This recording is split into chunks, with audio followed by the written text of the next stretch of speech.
अर्शी की आए दिन मिया से लड़ाई हो जाती है। झगड़ा इतना बढ़ जाता है कि अर्शी सोचने लगती है इस आदमी के साथ पूरी ज़िंदगी कैसे कटेगी। डर लगता है कि कहीं किसी दिन आदिल उसे तलाक ही न दे दे। बड़ी असुरक्षित सी ज़िंदगी जी रही थी। हर वक्त सीने में दुख दुख सी लगी रहती थी। लड़ाई भी ऐसे मुद्दे पर थी कि कोई सुने तो हंसी निकल जाए। आदिल को सफाई की सनक थी। सनक भी ऐसी वैसी नहीं थी, बहुत बड़ी थी। उसे भी और उसकी माँ को भी। वो घर को किसी होटल की तरह चमकता हुआ देखना चाहते थे। धूल का कण न मिले, कहीं हर चीज़ चमकती हुई हो। फर्श पर हर वक्त फिनाइल का पोछा। बाहर से आओ तो लगता कि घर में नहीं किसी अस्पताल में घुसे हो। अर्शी यहाँ हर काम ऐसे संभाल कर करती थी कि कहीं उससे कोई चूक ना हो जाए, कहीं कुछ गिर न जाए, कुछ टूट न जाए। वह किचन को कई बार पोंछती कि कहीं पानी की कोई बूंद पड़ी न दिख जाए आदिल को। बेडरूम में कोई कपड़ा, सामान, कागज़, अखबार इधर उधर न पड़ा हो।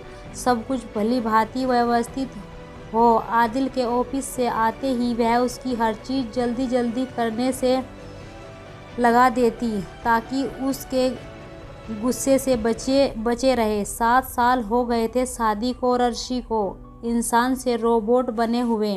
वह आज तक इस घर को अपना नहीं समझ पाई। समझे भी कैसे? वह कभी अपने तरीके से कुछ कर नहीं पाई। यहाँ घर को सुविधानुसार और अपने अनुरूप तो वह रख ही नहीं पाती। आदिल की माँ ने घर में जो चीज़ जहाँ सजा दी वह उसे वही दिखना चाहती है। अर्शी अपने मन में कोई चीज़ इधर से उधर नहीं कर पाती। यहाँ तक कि अपने बेडरूम तक वह अपने अनुसार तस्वीरें, फूल या अन्य चीज़ें नहीं लगा पाती। जरा सा चीज़ करे तो 100 सवाल खड़े हो जाते हैं यहाँ, क्योंकि इस घर में अर्शी खुद को एक नौकरानी समझने लगी है। एक नौकरानी की तरह घर की तमाम चीज़ों को रोज़ाना झाड़ पोंछ कर साफ तो करती है, मगर इन्हें बदल कर इनकी जगह कुछ और सजाने का हक उसको नहीं है। शादी के बाद 2 साल तक उसे लगता रहा कि शायद एडजस्टमेंट प्रॉब्लम हो रही है। शायद उसके घर में साफ सफाई का इतना ध्यान नहीं रखा जाता जैसे यहाँ रखते हैं। नया घर, नए लोग, तो धीरे धीरे वहाँ उनके तौर तरीके सीख लेगी। मगर बीते 5 साल से वह इस बात को शिद्दत से महसूस करने लगती थी कि आदिल और उसकी माँ सफाई के मामले में बहुत ज़्यादा सनकी है। उसे लगने लगता था कि आदिल से शादी करके उसने बहुत बड़ी गलती कर दी। माँ का घर तो छोटा ही जो मिला वहाँ अपना नहीं है। इन 7 सालों में उसके अंदर ही अंदर बहुत टूट चुका है। एक सन्नाटा सा बिखर गया है अर्शी के शरीर और आत्मा में। 7 सालों में वह बिल्कुल अकेली हो गई। हाथ भी खाली, मन भी खाली और कोख भी खाली। कोख इसलिए खाली क्योंकि अर्शी गर्भ निरोधक दवाई लेती है।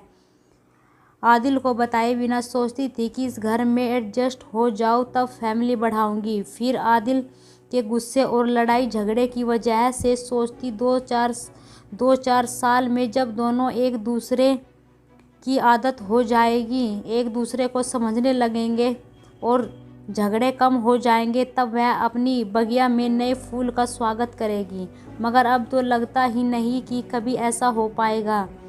उस दिन आदिल का मूड कुछ रोमांटिक सा था। बिस्तर पर लेटते ही उसने अर्शी को बाहों में जकड़ा और बोला, अब हमें फैमिली बढ़ाने की सोचनी चाहिए। तुम किसी लेडी डॉक्टर से मशवरा क्यों नहीं करती? आखिर कब तक इंतज़ार करोगी?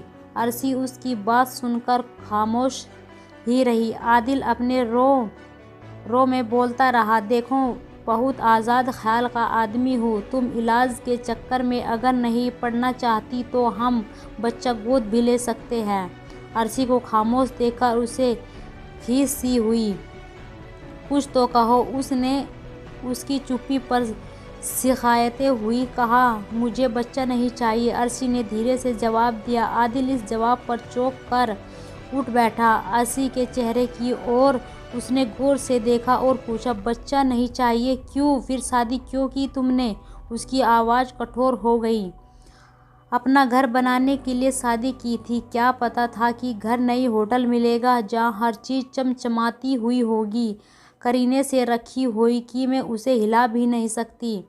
अर्शी ने धीरे से जवाब दिया, क्या मतलब क्या है तुम्हारा? ये घर नहीं होटल है, आदिल चिल्लाया। हाँ होटल ही है, चमचमाता हुआ होटल। कभी देखा उन घरों को जहाँ बच्चे होते हैं? कैसे होते हैं वहाँ हर तरह खिलौने बिखरे होते हैं, चॉकलेट टॉफियाँ बिखरी पड़ी रहती हैं।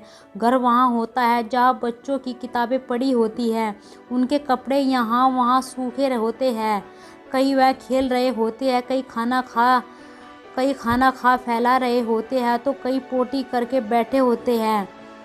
वो होता है घर, जहाँ जिंदगी होती है, जहाँ हलचल होती है, शोर शराबा, हंसी मजाक। ऐसा नहीं, यहाँ फिनाइल की महक से भरा सन्नाटा। फिर सन्नाटा अंदर भी और बाहर भी। मुझे होटल में बच्चा पैदा नहीं करना है।